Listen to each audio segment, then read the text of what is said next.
All right, welcome everybody to the live. My name is Joseph Branke. I'm the founder of FitBucks. Those of you that are joining us, welcome. If you're new, welcome to the channel. If you don't know about us, we talk about everything finance related to young professionals, student loans. The big one, that's what we're going to be talking about today, is the new repayment plan that's been proposed. Last week, I did like a high level view of the things that were proposed. Today, I'm going to go into much deeper details. I got a chance to actually dive through the mathematics of what they're proposing. And so we're going to actually go through how this actually affects you from a dollar and cents standpoint in terms of repayment. That's what the bulk of what we're going to be talking about. Who does it help in terms of like paying off your loans? Who does it help in terms of loan forgiveness? Who does it not help? Touch on all that. I also will touch on too, because I had a few people comment and be like, what do you think it's going to do to universities, just or low income people going into school, all that type of stuff. I'll talk about that at the end. I make some comments on a Ford article that was actually put out this, I think it was this morning or yesterday morning. And I'll put in my 2 cents on that as well, just because I know a number of you are asking me about that. Now throughout this live, if you guys, want to have questions about anything that I'm talking about, feel free to put them up in the chat box. I have the chat box open so I can see anything that comes in. With that being said, let's dive into it. I will share my screen so that way you guys can see this. Let me see here. Where are we at? Let me switch over to a different window here. Here we go. All right.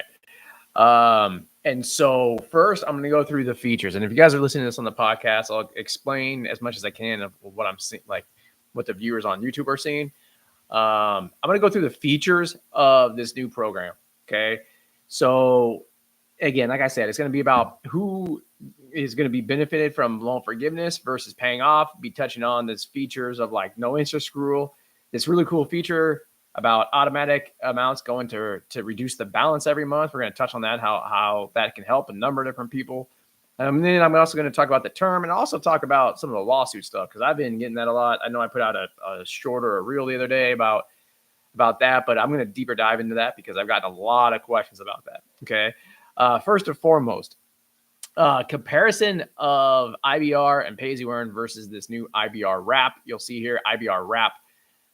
That's kind of what they're naming it, IBR, like repayment assistant plan or something like that. So I'm going to compare this. Okay. So in this example, let's just say this individual had $153,000 in student loan debt and they made $78,000 a year in AGI, which is a gross, adjusted gross income. Okay. That's like after deductions and whatnot. So you can think of it, it's probably like $85,000 in total salary, $90,000 in total salary, but this is $78,000 in AGI. Monthly payment on IBR and pay as you earn would be $468 per month.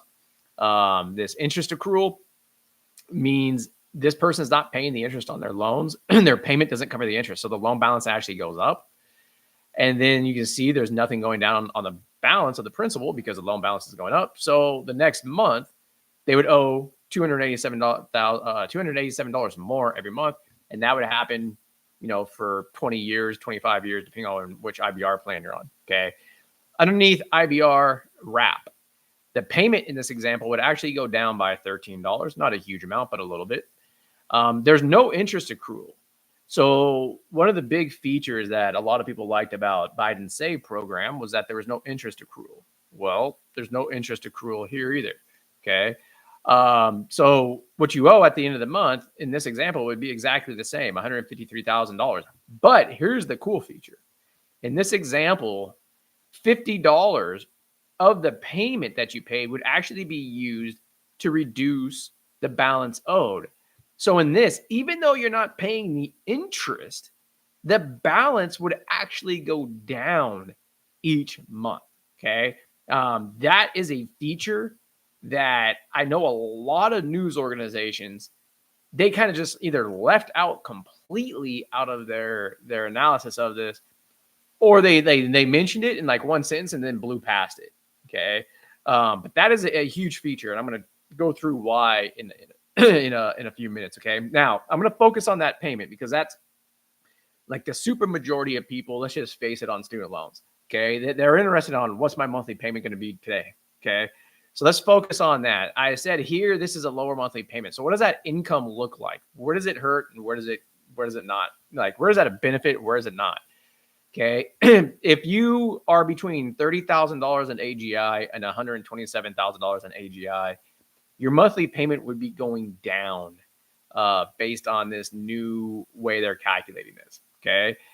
Those of you below $30,000, your payment would be a minimum of $10 a month. So basically, you'd be seeing a $10 increase per month because right now it's zero. So a $10 increase per month. Okay.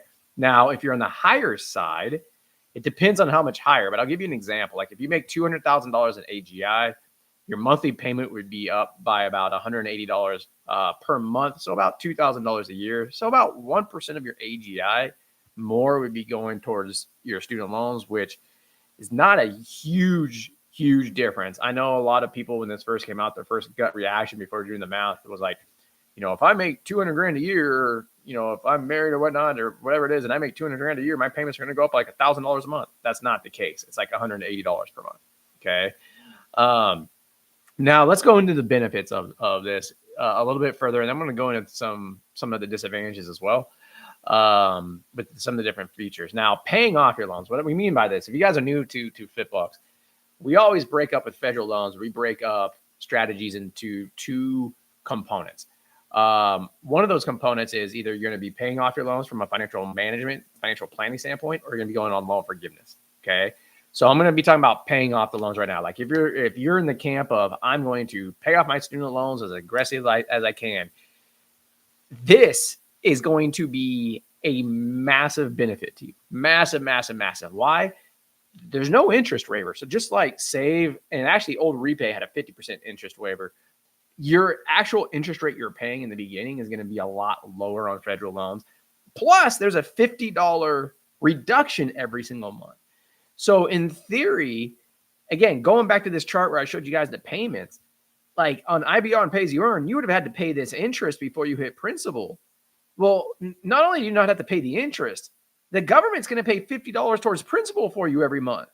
So in essence, compared to IBR and Pay-As-You-Earn in the first month, I'm saving almost like $340, almost $337. Okay. I'm saving, and that $337, not only am I saving it like in interest and payments, it's going all of my principal. So I'm reducing my how much I owe faster. Like that is a massive benefit. Now, I want to highlight this word here. I said, in theory, this is a massive benefit because we used to do this on Repay all the time. Repay had a 50% interest subsidy on it. We knew exactly how to take advantage of it. Save had 100% subsidy on it, but they never announced how they were actually going to apply that because they never actually did apply it. On this, it's in theory because we have to wait to see how do they process this payment and do this reduction. And so then you would say, okay, now when would I go in and make those extra payments? But in theory, you have this done. So like on Repay, it was done on the first business day of each month. So you make this minimum payment after the first business day, they would forgive the interest, boom, going to make your prepayment. I think they might do the same thing on this. We'll see.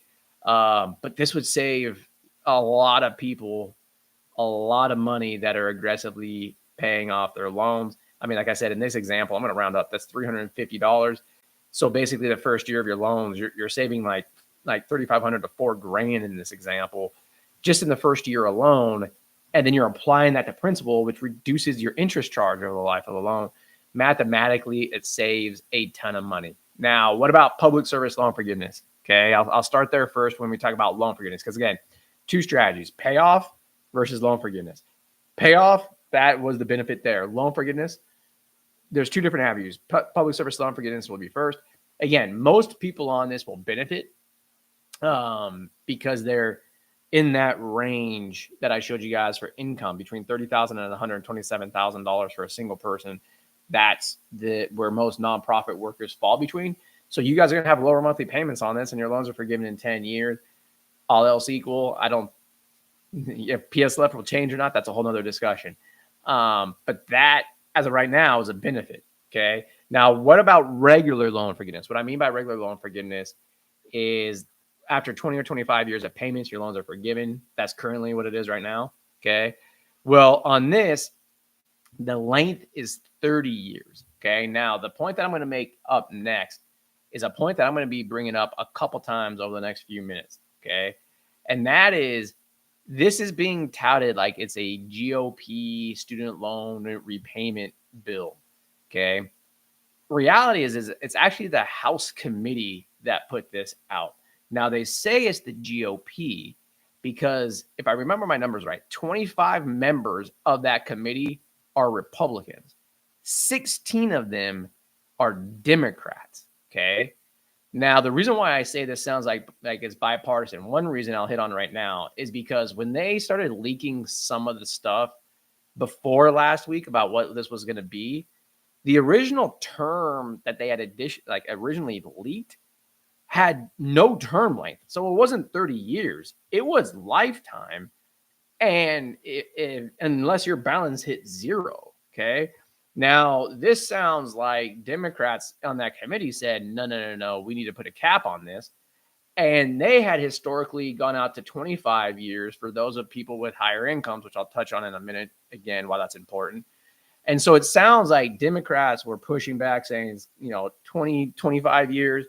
Republicans were saying, until it hits zero or lifetime. And then they kind of came into the middle and said, okay, we'll do it for 30 years. Okay, that's what it sounds like to me. Now, I want to hit on this point again in a minute.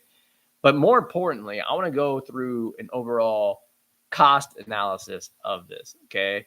And talk to you about this on three fronts, actually. On IBR and pay-as-you-earn, overall monthly payments over 20 or 25 years would be $154,000. And your taxes owed at the end of it, because those of you that follow this channel, you know this, that when your loans get forgiven, you have to pay a tax on it, okay? In this example, on IBR and pay-as-you-earn, it's $72,000. So that means the overall amount owed would be $226,000 on IBR and pay-as-you-earn in my example, okay? Same apples to apples example with IBR, because it's 30 years instead of 20 years on new IBR and pay-as-you-earn, is $259,000. Taxes owed would be $42,000 because your balance would be being reduced. So overall, it's $301,000. Now, a lot of people will look at that and say, well, that's a drastic increase. And they're right. That example is a drastic increase, but there's a few things. First of all, the new bill is not clear what happens after 30 years, i.e., is there a tax or not? I'm assuming there's a tax. If there's not, then on the new IBR that's coming out, IBR RAP, then the difference is not that much, even though it's 30 years versus 20 years. Again, the stuff that they put out in the bill, the proposed bill last week, didn't say anything about taxes, which I'm not surprised because that's an IRS tax law, not a student loan tax law. So that's why I still think that there's going to be a tax on this as of now. Like I've been saying for a long time, though, even on IBR and pay-as-you-earn, I think eventually they're going to get rid of the tax. We'll see. You can't bank on that, though. But this is I say hypothetically here also because this also assumes just like a 3% increase in your earnings. So there's a lot of assumptions in here. But I'm going to come back to this number in a minute as well. Okay. Now, this is the key to this because a lot of people have asked me, like, do you think this is going to pass? Why? And those of you that follow the channel and have subscribed by the channel, by the way, if you haven't subscribed, go ahead and subscribe. We come out with this type of stuff, not just for student loans, but for like other financial stuff that relate to young professionals all the time. So make sure that subscribe. The reason why I'm doing this, because you guys that follow this channel a lot know, and on the podcast as well, that typically when stuff is announced about student loans or anything else, even taxes and stuff, I never comment on them until they're actual law, because most stuff never sees the light of day. And if it does, a lot of it's changed from the beginning to the end. Okay. The primary reason why I came out and I said, look, we got to put this out there is because I think it actually has in some form a high probability of passing through the reconciliation process. Mostly because I think it has bipartisan support. Now, Democrats, they're not from that committee are not going to come out and say, yes, this is something that we like. And when it goes to vote in the House and the Senate, every single Democrat will probably vote no on it. But having, knowing how Washington has worked for a long time, I think behind closed doors, there's wink, winks, and handshakes. And this is what I mean by that. Okay. What do Republicans want? Okay. Now, keep in mind, this is my political viewpoint, by the way. Politicians don't give a shit what you want. They care what they want. Okay. And then they have two things that they want. They want more money in the government, and they want votes to make sure that they keep their jobs. Okay. That's what they want at the end of the day. Okay. I'm simplifying it, but that's essentially what they want. Republicans want more people to pay something. Okay. Like, that just makes sense on a loan. They want higher income people to pay more. You've heard this over and over again. Like, why are people making $400,000 a year getting loan forgiveness? Okay. That's like a major talking point. Like they always say, like, why is a bricklayer or a construction worker paying, for a doctor's student loans? Okay. So that's what Republicans argue in the media all the time. Okay.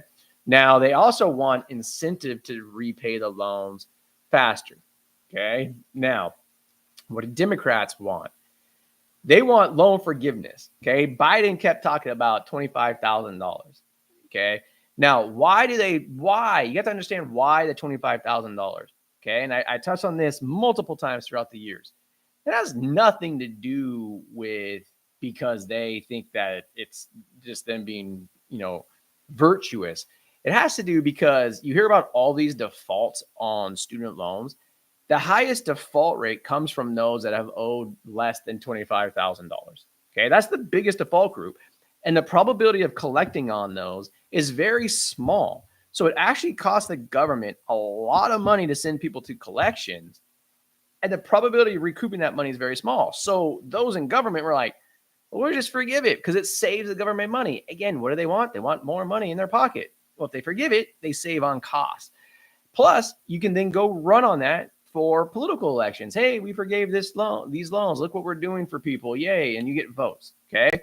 Now, this specific bill, because of that repay feature that says no interest accrual, and then the other feature that says a part of your payment up to $50 goes to reduce the balance, you're looking at between $7,000 and $32,000 in forgiveness over time. So Democrats are getting a part of forgiveness as part of this as well. Yes, it's not one lump sum, but it's over time, which I actually think is a better proposition because the $25,000 that President Biden was talking about, it was like a one-time thing. What about new people that are graduating? How is that going to affect them? It couldn't. It would have to be done all the time in a new law and a new thing. It was going to be a mess. This basically codifies it in the law that there's going to be guaranteed loan forgiveness in there. Okay. Not only that, but what else do Democrats want? And they're not shy about this. They want grad school, married couples, high income earners to subsidize undergrad and low income people. Okay. And on this, that's exactly what would happen. Okay. That's exactly what would happen, especially with like MDs not being able to do the nonprofit while they're doing the residency and have that count towards PSLF. That's a big one. Like the higher income, the 30 years of payments, that's exactly what this bill would do. Okay. Now, why do I say that, those of you that are just listening to this for the first time and you've never heard me talk about that before, remember that the original IBR was 25 years long. When President Obama came out with Pay As You Earn, it was 20 years. And then he turned around and changed the repay to 25 years. And then for graduate students, I apologize. Repay was 25 years for graduate students, 20 years for undergrads. And Biden did the same thing with SAVE. So they were specifically saying, look, if you're making more money, it's 25 years versus 20 years. Okay. There was a reason for that. They weren't shy about this, and they're not shy about this subsidized grad school and higher incomes subsidizing undergrad loans. Okay. So when I look at this from a political standpoint, the point that I was getting at, do I think that some type of version of this bill is going to pass? I do. And I think it's because behind closed doors, they're not going to say this in the media, but behind closed doors, they have bipartisan support on this. Okay. Now you're going to see them talk a bunch of stuff in the media, but that's how they play us, the people. Right. And that's why we're here to cut through all the bullshit. Right. So that's from the repayment standpoint, how I think it's going to get passed. Like I said, I'm going to talk about some of the lawsuit stuff coming up next. I'm also going to talk about, some of the other stuff, especially from this Forbes article. I'll touch on that, about some of the other stuff about funding, education, and whatnot as well. Now lawsuits, okay? Disclaimer, I'm not a lawyer. I talked to a couple of lawyers about this, and this is what they had told me. There's an actual quote in the Master Promissory Note. There's a piece of it that actually says the exact. The terms of this MPN will be interpreted in accordance with the Higher Education Act of 1965, as amended, and other applicable federal laws and regulations. And any amendment to the act that affects the terms of this MPN will be applied to your loans in accordance with the effective date of the amendment.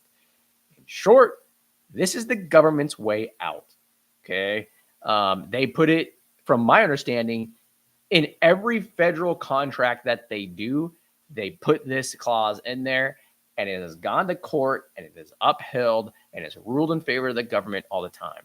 It basically, from the lawyers that I have talked to, it basically says this is the government's get out of jail free card. They can change it whenever they want to. Okay. Now, does that mean lawsuits are not possible and possible to win?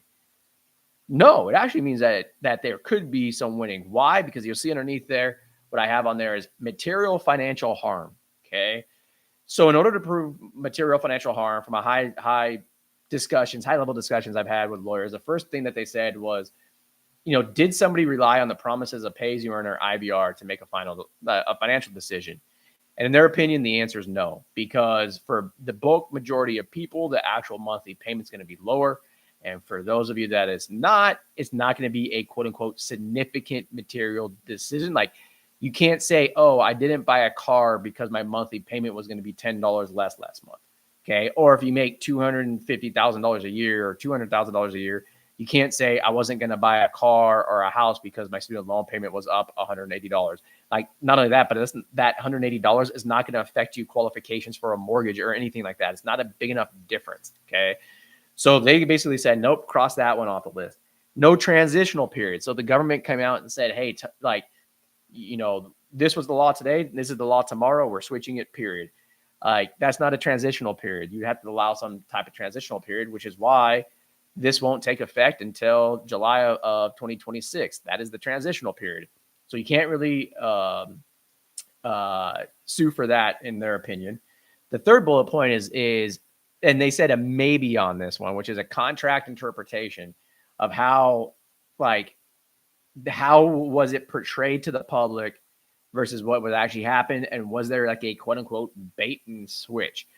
They said, in their opinion, there's not enough there, but if there was going to be a place that a lawsuit can happen, that would be the place, in their opinion, that could potentially win. But they said, again, the probability, in their opinion, of a lawsuit is very small. So where does that leave us?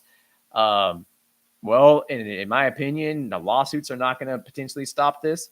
And I think it does have bipartisan support behind closed doors. So again, that's why I'm doing these live chats last week and this week, is because I think that some version of this is going to get passed. So it's a good thing for you guys to start planning on this. Okay. Now I'm going to go through a couple comments, 2 comments specifically, and then I'll go through the other stuff that I want to talk about in terms of the Forbes article that talks a little bit about some of these other features and how it impacts other stuff. Because some of the stuff I've been seeing on like social media a lot is like, oh, this is going to destroy low-income people. They're not going to be able to go to college.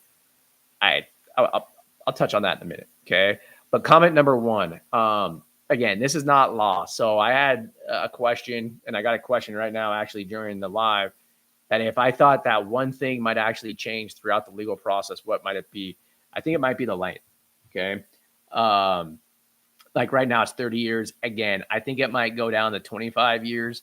Again, if you go back to these lawsuit terms about relied on promises, like, is there a material financial harm?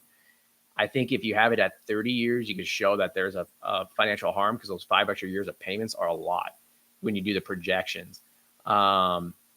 So I think if they drop it back down to 25, people are going to have a hard time saying this is a financial harm. Okay. So I think if I had to guess that, then again, this is a complete guess, that one thing might change in this. Instead of 30 years, I think it might go to 25 years. Okay. And if that's the case, it'd actually be a bigger benefit for a lot of people, because it would be, especially grad students, because it would be the same term as what save and repay were.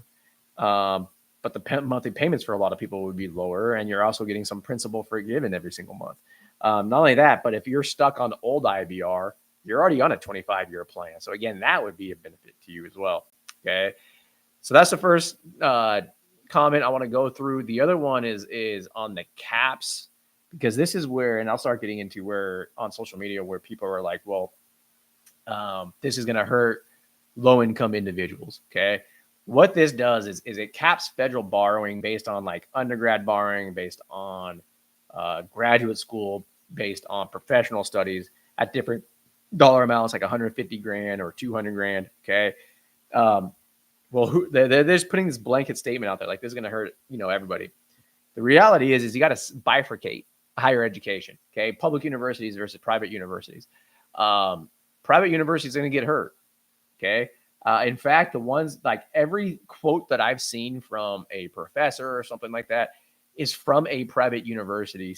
And I should basically preface that, by the way, every quote that I've seen from a university employee saying how bad this was from a private university. Okay. Public universities, it's not going to affect them very much, because those caps, that's enough to pay for the tuition. And in fact, like they might say like, oh, well, enrollment might be down, go because of this. Let's just say 5 years in the future, they say enrollment's down because of President Trump's policy or the GOP stuff on student loans.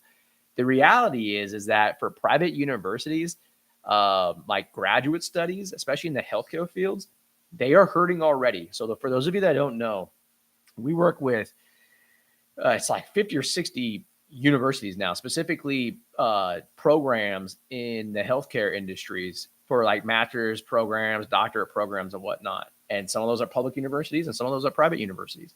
And we actually have a podcast coming out tomorrow talking about this specifically about, or I'm not tomorrow, it's coming out Thursday, specifically for DPTs and physical therapy program. Like the private university applications have dropped dramatically, and the public universities applications have gone up a lot. Why? Because it's affordability. So the borrower is starting to become cost conscious already. And so this, like if you look at public universities, it's not going to hurt them, in my opinion. Private universities, it will. And I'm talking about the funding amount. How much in federal borrowing can you get? Okay. And so that's a high level view. Now, what I want to go through, I'm going to go through some of these things. I did get another comment. Let me go through that comment real fast, because I got a few of them, because I have a couple different screens on. Somebody said, your example of $200,000 AGI is $2,000 a year. That's 1%. Impossible. I read it at 15%. No. You read it incorrectly. Okay. 15% is what old IBR is. Okay. So old IBR would be one of the repayment plans that would still be there, because they're getting rid of new IBR and they're getting rid of pay as you earn. Okay. On this new proposal, what it does is it starts off at 1% of adjusted gross income. And then it goes up by every $10,000 of AGI, it goes up by 1%, but it caps at 10%. So once you hit $100,000 of adjusted gross income, you're capped at $10,000 of or 10% of AGI for the annual monthly payments. You divide that by 12. That's how you get your monthly payment. Okay. So if you had $200,000 in AGI, if you're on old IBR, then it would be at 15%. On the new proposal, it would be capped at 10%. Okay. And in the examples that I showed, I'm using IBR, new IBR and pay as you earn, which are capped at 10%. If I did the 15% one, it would be way higher. Okay. And in terms of what you actually end up paying, it's actually almost the same terms as this new one. Okay. So when I say it's 1%, if you go back to that example, let me see if I can share my screen again. Sorry, I'm used to sharing my screens on Zoom. And YouTube Live is like a whole completely different beast in terms of sharing. So let me bring this up again, and I'll go back to that screen so you can see what I'm referring to. Okay. So let me go back to here. Okay. So this is new IBR and pay as you earn. This is 10% of AGI. And this is 10% or this. So this person's making $78,000. Okay. The way IBR is calculated is 10% of AGI, and then there's some deductions for the poverty level. Okay. That's where they come up with 468. In new IBR, there is no more adjustments for the poverty level. But in this example, it's not 10% of AGI, it's 7% of AGI. So that's where the payment of 455 comes. Okay. Now, if you did this on old IBR, this would be like 15% of AGI. This payment would actually be about $600 or $700 a month. Okay. So it's a lot higher. Now, I went to this example where I said if you made $200,000 in AGI, then it's $180 per month more. What I did is that's about $2,000 more you'd have to pay. So $2,000 more you'd have to pay. 2,000 divided by 200 grand is 1%. So compared to new IBR and pay as you earn, if you're in this higher bracket, like this higher income level, you'd pay about 1% more of your actual money, not 1% more of your AGI, 1% more of your actual money, but it would be 10% of your AGI. So I know that can get kind of confusing. Again, that's why these things are all like, these repayment plans are extremely confusing. And actually, in my opinion, a lot of people out there are like, this makes it even more confusing. To me, it makes it less confusing. Because right now you have AGI, and that is on line 11 of your tax return. So you just say, hey, look, mine's at 8%. Boom, 8% of that number divided by 12. That's my estimated monthly payment. It makes it a lot easier. On the current one, you got to do your deductions, like, and get the AGI, which is the same as this. But then you got to do poverty levels. The poverty level changes every year. It changes based on your family size. This is completely different. And oh, by the way, one feature that I did want to talk about too, like in that example, I did it for a single person with no kids. If you have kids, then for every child, every dependent child, you'd actually drop your payment by $50. Okay. So in that example that I gave you, like, let's just say that person was paying $455 a month and they had 2 children. It would be down to $355 a month. Okay. So that's how they're going to do that. So again, I think, and trust me, I do the mathematics on these all the time. I think the mathematics on this is actually easier to one, calculate, and 2, to understand once you actually, have talked through it. I think it's actually less confusing than the current ones. Okay. Now I'm going to share my screen again, because I had some people ask me, like, what about, like, you focused on repayment. What about going into school and the other features of this bill? And they're right. Most of you guys are going in repayment. Our audience is all in repayment. That's why I talk about repayment a lot. However, we do have some other podcasts, 2 podcasts and some videos coming out recently, or in the near future, this week and next week, where we talk about, some other potential changes of going into school. So I'll talk on that a little bit right now, because this was an article coming out from Forbes about the 7 big winners of the GOP student loan forgiveness bill. So I'll give you some insight on these, on the way I think about these. Number one, they said students in short-term training programs. What this is, so like if you go to like a 8 to 15 month training program, let it be like code school or something like that. Right now, you can't get Pell Grants. You have to take federal student loans, okay? Or you have to take like private student loans. This would make Pell Grants available to them. Basically, it would be free education for a lot of those short-term training programs, which I think are great, especially for adults. That's actually a really good thing. I'm excited about that.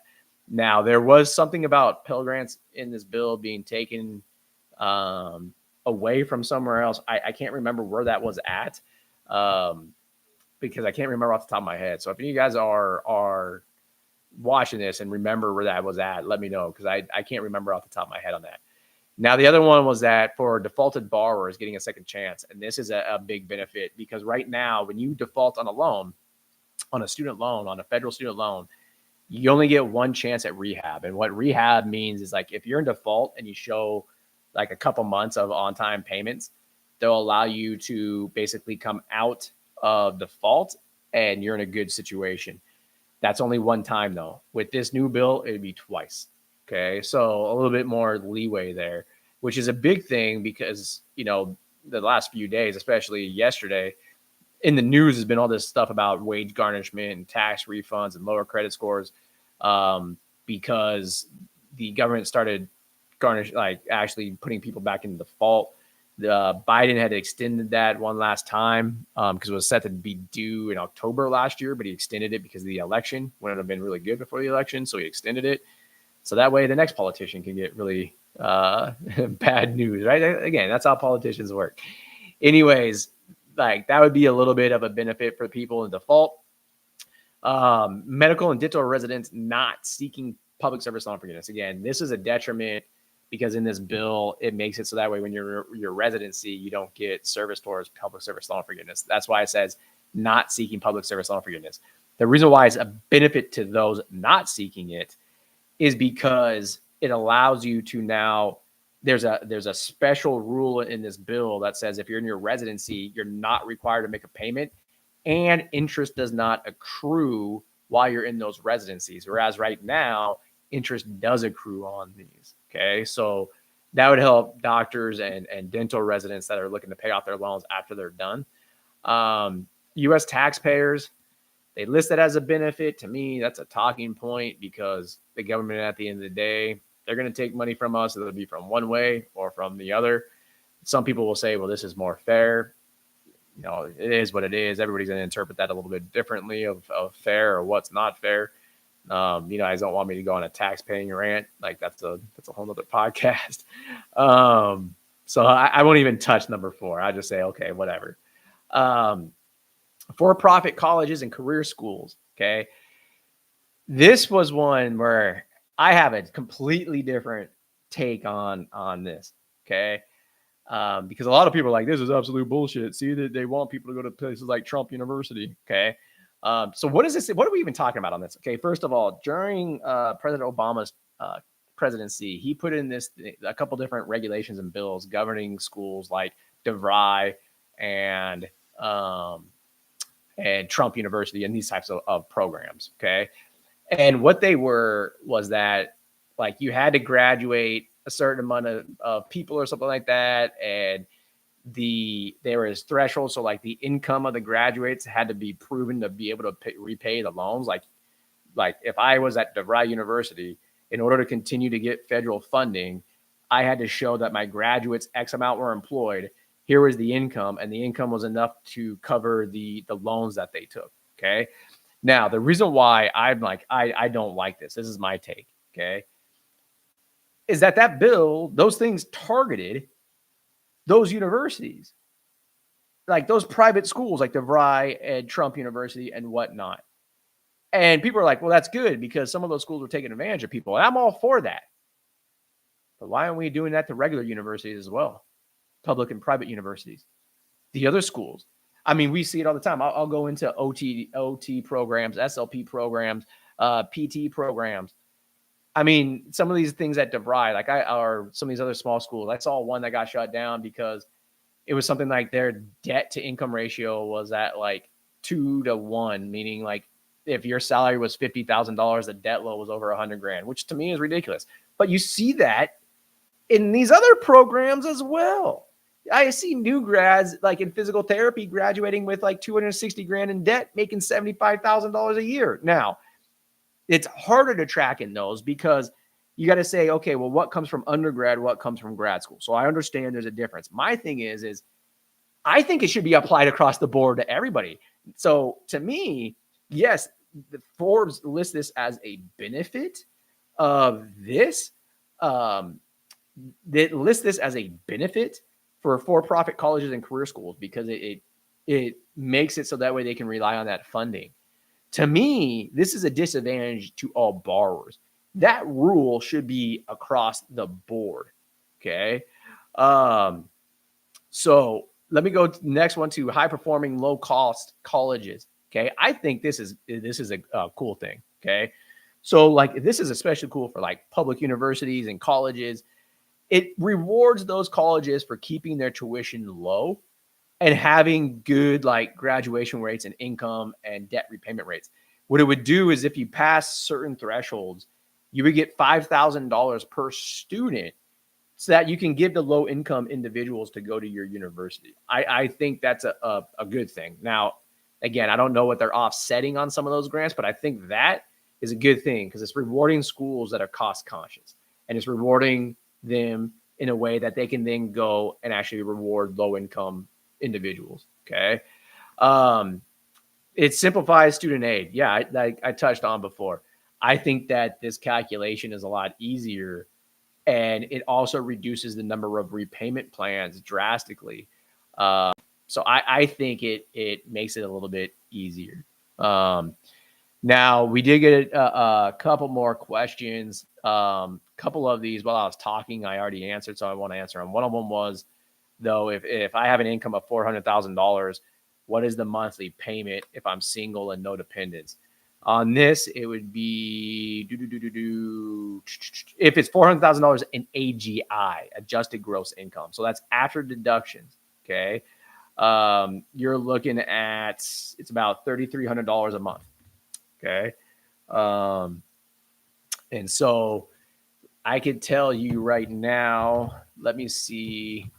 So that's $3,300 a month, which obviously is going to be a lot more. And I'm going to do this, and I'll show you guys this as an example. Let me go into one of our accounts that we use so I can do this calculation. So the 153, I'm going to up this up to, let me just up that there. Okay, so that's it. All right. Now, in old IBR, if you're making $400,000 a year in AGI, okay, on old IBR, your payments would be $4,700. So this would be 44. On new IBR and pay as you earn, it would be $3,300. Okay, so it's going to go up quite a bit if you're making 400 grand. Again, 133 a month. So that's about $1,300 a month times 12 divided by $400,000. So it's about 4% more of your money would be going to student loan debt. But this is exactly what I was saying. Why I think this has bipartisan support, okay, is because, again, Republicans want more money coming in saying repay your student loans, okay? And Democrats have always said they want higher income individuals paying and subsidizing lower income individuals. That's exactly what this bill does. Okay. And that's why, and that's I know I got a couple different like individual examples, but I picked that one out on purpose in the chat, just because that is why I say I think that this bill is going to pass. Not necessarily in this exact form, but I think that it has legs in some form to pass, and that the big features are going to be there. Okay, so we'll see. But that's what I wanted to dive into a lot today is that monthly payment, who benefits and who doesn't on this. It's that big interesting thing is that 30-year term. I'm going to really keep an eye out on that. That's the big thing that I think might get changed down to 25 years.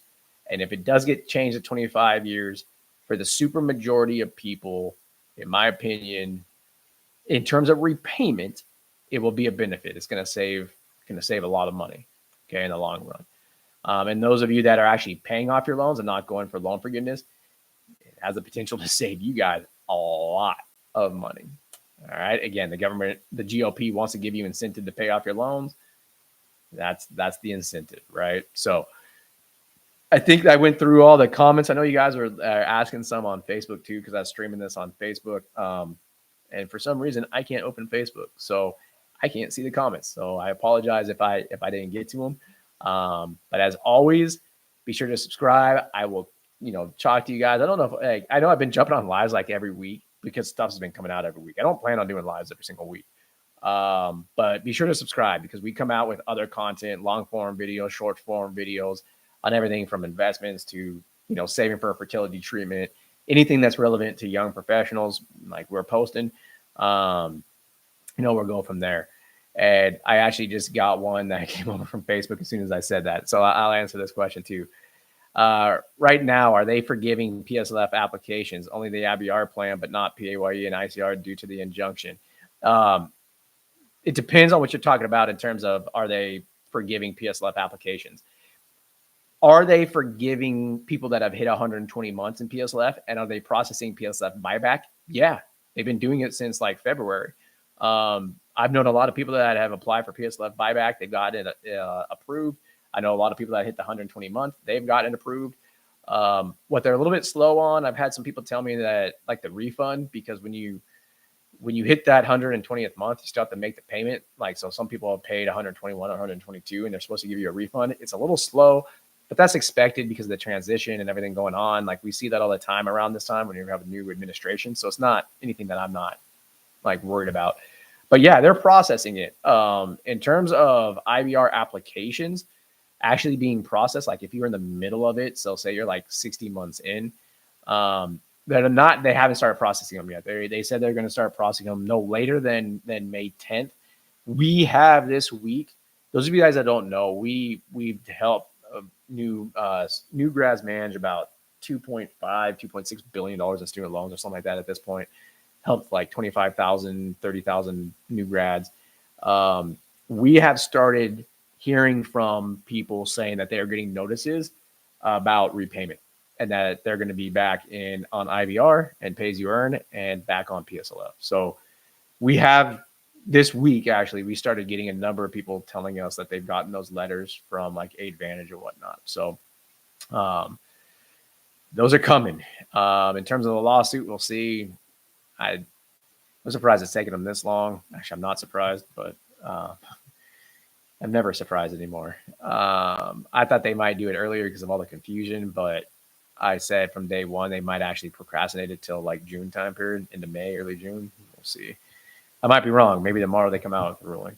Okay. So as always, it's been great, guys. Hope you guys learned a lot. Be sure to subscribe. If you're on the podcast, be sure to leave a review on the podcast. I will talk to you guys soon, and hopefully they don't come out with new news tomorrow. But if they do, I'll see you guys tomorrow. All right. See you later.